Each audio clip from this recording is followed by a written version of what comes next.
It's hard though, isn't it, in a professional situation to do the thing where you acknowledge how you're feeling and actively do something about the feeling. Yeah, it just sounds weird.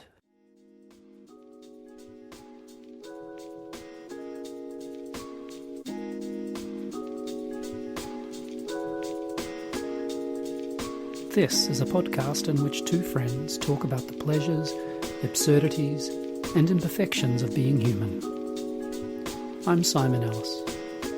And I'm Lee Miller. Welcome to Midlifing.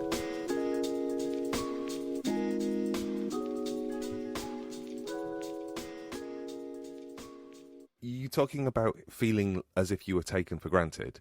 How do you give voice to that in a professional context? It's quite hard, isn't it? Yeah, and I've definitely happened in professional contexts where the next day I've said to someone, you know what, I really want to apologise. I said something to you yesterday which was not right, and I feel pretty bad about it. There's lots of reasons why I said what I said, but it's got nothing to do with whatever it was that I was, which is a little bit coded, because how much do people want to know in those kinds of contexts? But what I did yesterday was I actually met with my boss and told her exactly this. Oh. Yeah. That's really, really brave. Yeah, this is the same boss who, before she was my boss, I cannot believe I'm telling this story. So you know one of my nicknames is Clunk, right? How could we miss that? Everybody who has forgotten why Simon's nickname was Clunk is because it's the sound of jaws dropping from the things that he has said. And if you can't remember this, I just love, this is one of my favourite moments of sitting in a restaurant with Simon, and a friend of mine came in, and we've been talking to another friend of mine a little bit earlier, and Johnny sat down, and Simon went, "So what's this about a party you're having?" And Johnny just went, "Do you mean the surprise party that I'm not supposed to know about, that you just let me know about?" Because we just been told about the surprise party. It was, I mean, the shame. Everything about that. Oh, but everything about it was beautiful because Johnny, bless his heart, there was no sense of disappointment from him. There was no sense of like, oh, I've had something spoiled. It was just like, there are many people in my life that I think are open-hearted and kind, but he might win the prize. He's top of the spreadsheet, the open and kind spreadsheet. Be, yeah, yeah, absolutely. Anyway, sorry, that's why Clunk, jaws dropping. So, yes, exactly. But anyway, so before she was your boss, yes, I got to know her because she was the external examiner at Roehampton.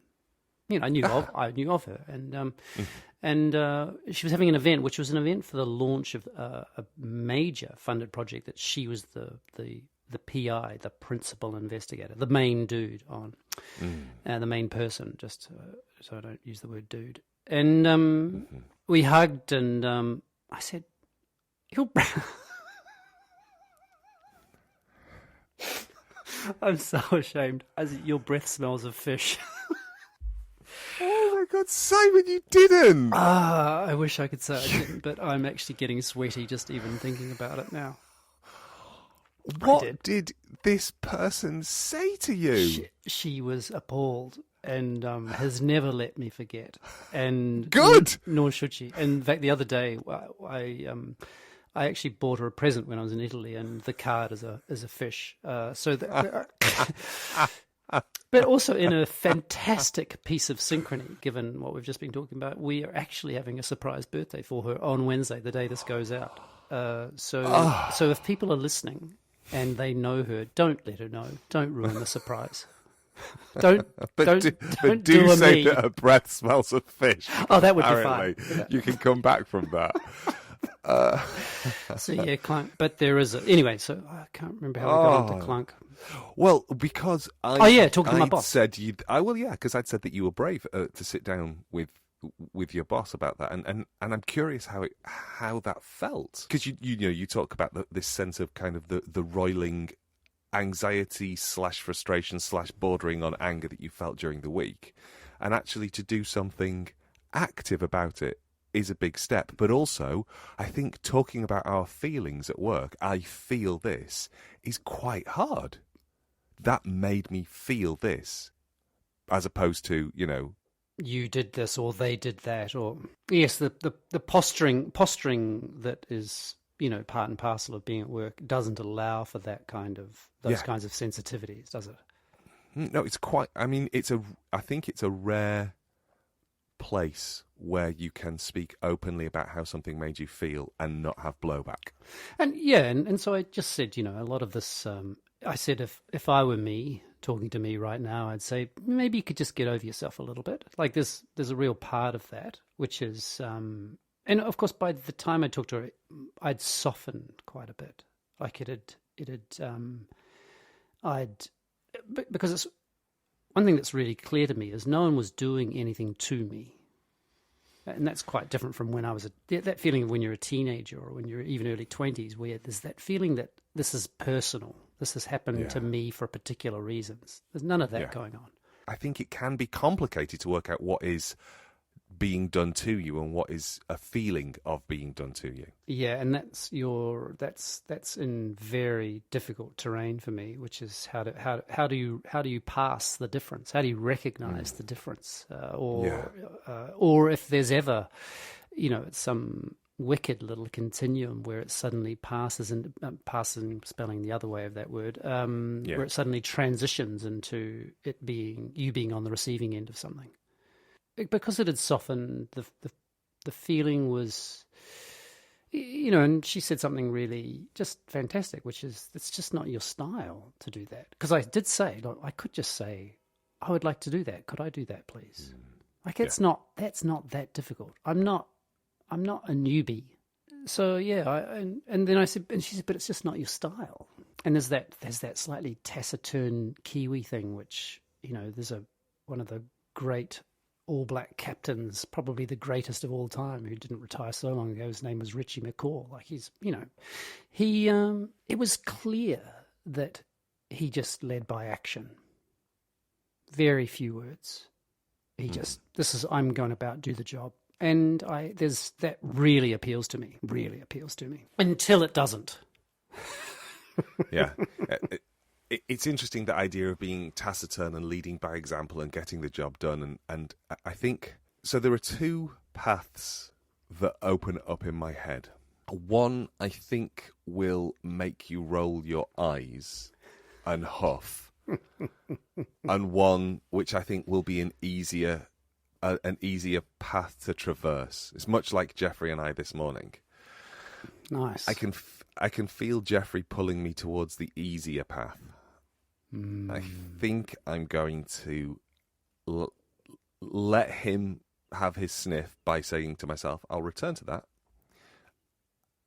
But I will say, the idea of being able to lead by example, the idea of being able to be taciturn and just getting the job done, speaks to a level of privilege where opportunities are afforded to you that you don't have to fight for. That I wonder if that taciturnity, not a word, taciturness, I don't know how to do that. I Taciturnality.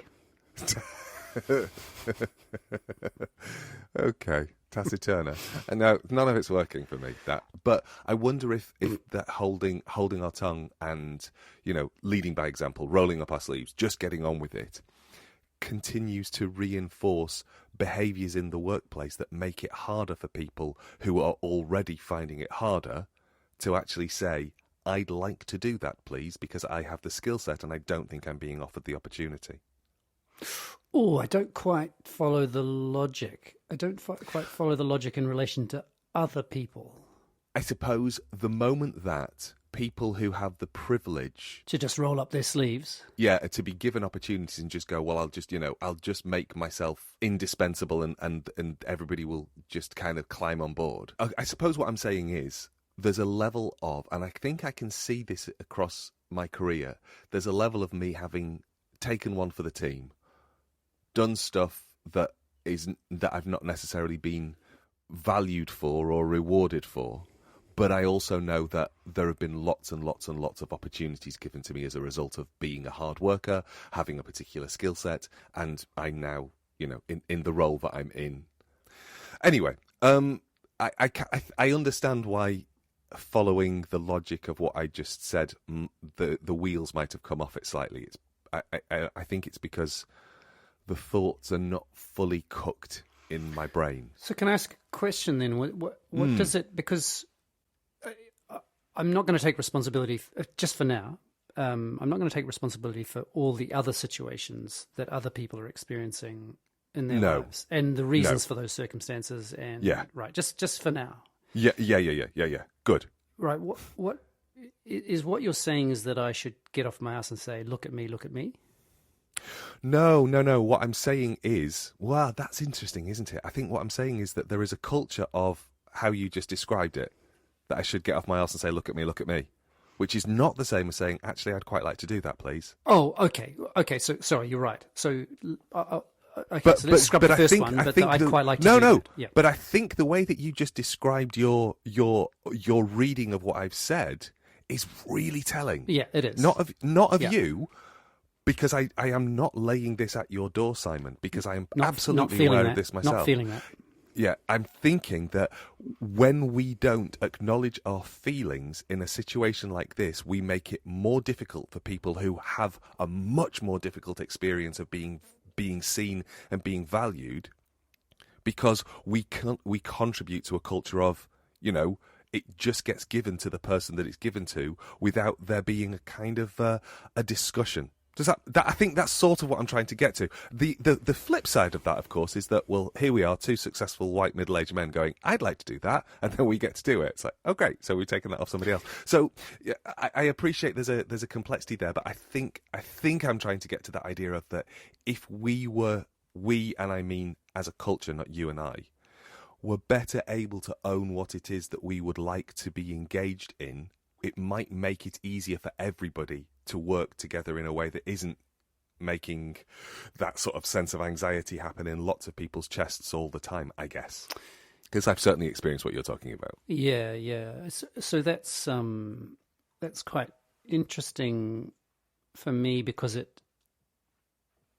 think what you're getting at is that there would be a degree of, I mean, this is Ted Lasso degrees of idealism here, which is that if there was a far stronger and more developed, let's say, sensitivity to the ways in which decisions are made, the ways in which rules are applied and not applied, that there was some kind of magnificent optimal level of transparency, nth degree transparency, that these situations would be far less likely to happen, that there would be some kind of recognition of the various ways in which things happen, the ways in which decisions are made, etc. Is that what you're getting at, or am I... No, I think that is exactly what I'm getting at. Yeah, that I think if we were to be more open about what we would like, it would be easier to be more open about why decisions were made. I think I had a conversation. Somebody contacted me recently and said, "Why have I never been asked to do this particular job?" And I had to think to myself, well, why have they never been asked to do that particular job? Is it because I don't know who they are? No, I know who they are. Is it because I don't like them? No, I have no particular opinion one way or the other about them as a human being, because I don't really know them except in a professional capacity, and everything I know about them in a professional capacity is entirely positive. So why have they not been asked to do that? And to be clear, I'm not the person who would be asking them to do that job. It would come through me, but I'm not the person who's going out and saying, "Would you like to ... Yeah. And it ultimately came down to the fact that there was a realization that, well, you simply haven't told anybody that you want to do that. There is no mechanism whereby people can imagine or know or guess. Yeah, it's just that mechanism isn't visible. We can't see that you want to do that, that you have the skill set to do that, that you're available to do that. So that's why nobody's asked you to do that. And then obviously my job thereafter is to like, well, how do I fix that? Not for the individual, although it will impact the individual, but how do I fix the system that allows that to be less opaque and making a one person feel as if they are being excluded from something? Yes. Because they are being excluded from something, but they are also actively colluding in their own exclusion because they're not showing their workings at all. Yeah. And I suppose that's what I'm thinking about. It's like it's so obviously I'm talking here about a system that allows that to be visible, but there has to be a moment at which where we step into that space to say, I am available and I am interested. Yes, and this is anyway. You're hitting the nail on the head, which is, and that's the contradiction, and which is the source of the source of a particular anxiety, which is, yeah, I get that. There's no problem with going. You know what? I'd really like to do that. I'm totally up for it if you'd like that.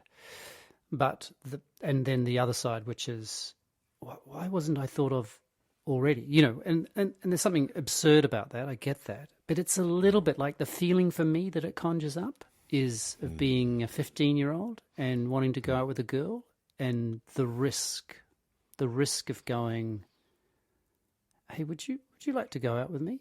And the possible no. Yeah. That by asking away, making one. I know, isn't it? I mean, it's ridiculous, but it's no, it's not. No, Simon, I'm not oh-godding at that. I'm not oh-godding at the fact that your 15-year-old rejected self is still impacting upon you 40 years later. I'm not sure that it is impacting. I'm just saying that's what came to mind. I'm not sure. Anyway, you know, I don't go around thinking too much of past failures and also past successes. Yeah. There's all of these stories that reinforce that idea of how awful it is to be rejected, and so therefore we just push on, and it just gets played out in so many different ways. I was stupidly watching one of those TikTok like things on Instagram, which I occasionally fall down the hole of, and there was a guy on a pretty empty bus in London, and he had sat down next to a woman. And she had said, why are you sitting down next to me? Why are you sitting down next to me? There are plenty of empty seats. And he'd said, I just want to talk to you. And she said, I don't want to talk to you. And then, understandably, actually, it shouldn't be understandably, but he got more and more heated. Somebody started to film it. Somebody else intervened. It got quite ugly, but it just reaffirmed this idea of men's belief that they have a right to something from someone, which is constantly being reaffirmed by cultural product, and it goes back to, for me, it goes back to that same sense of like the shame connected to the idea of being rejected. If we could just get to a place where we teach people that some people will like you, some people won't, it's okay. You just say, do you like me? No, move on, find someone else. Yeah, it's all good. There are lots of people. Yeah, I mean, there's also the, I guess I would say, far more complex social aspect, which is, old social animal stuff, far older than heteronormativity, which is that we need to be part of groups, and that someone saying no is, whether you like it or not, a form of rejection. And the way in which I might respond to that, in the kind of cultural codings of those responses is a whole other thing, right? I mean, I could get angry, I could do whatever, right? Like that dude did you've just talked about.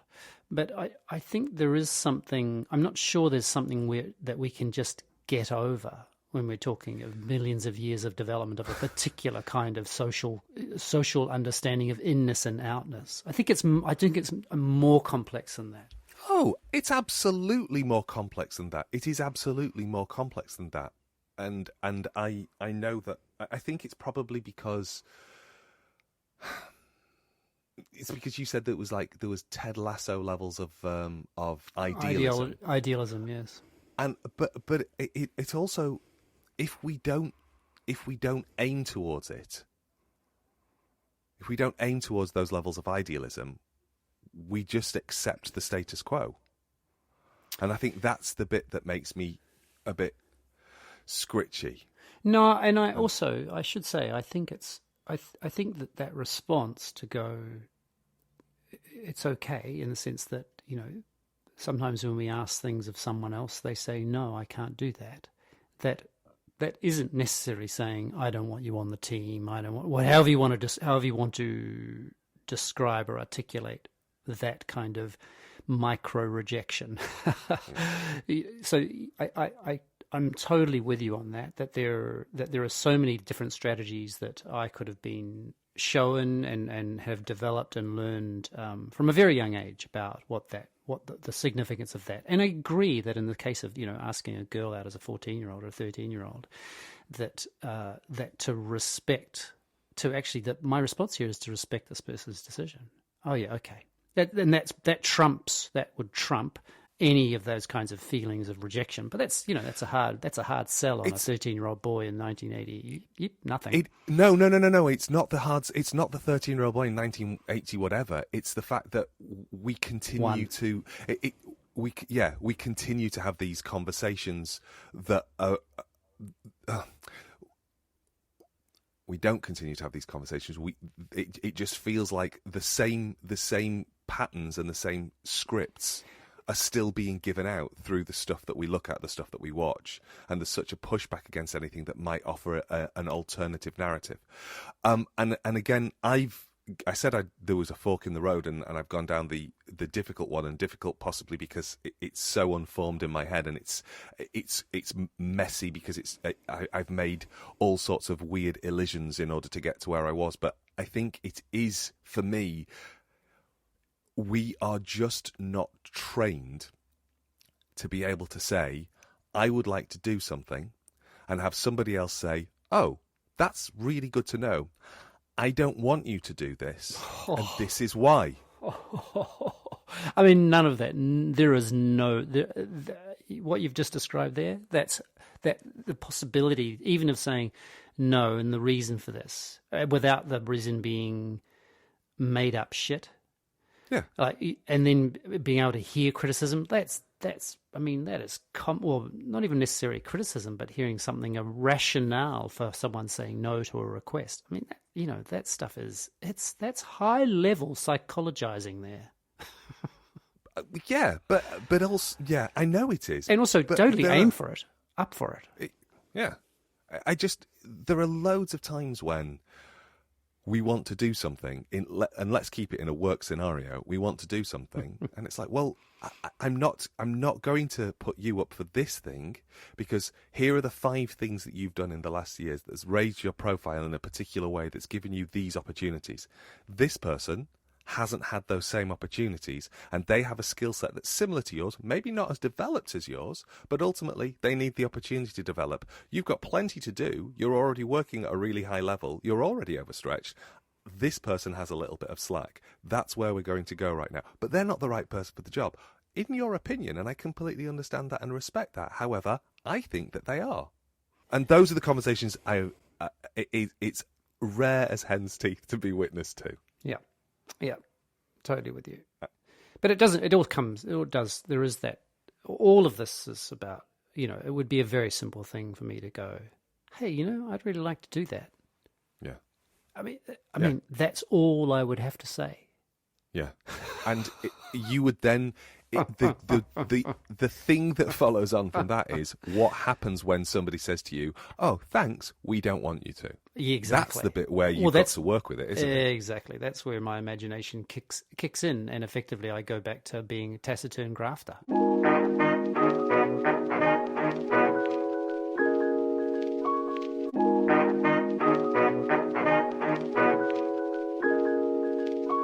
It's interesting because the road less travelled, as in the path I didn't take us down, I was going to say... Oh, hang on, the road less travelled, you mean the easier one?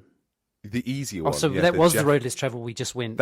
You're right. You're absolutely right, Natalie. We went down the road less travelled. Yeah. The easy path, the one that Jeff wanted to go along, was...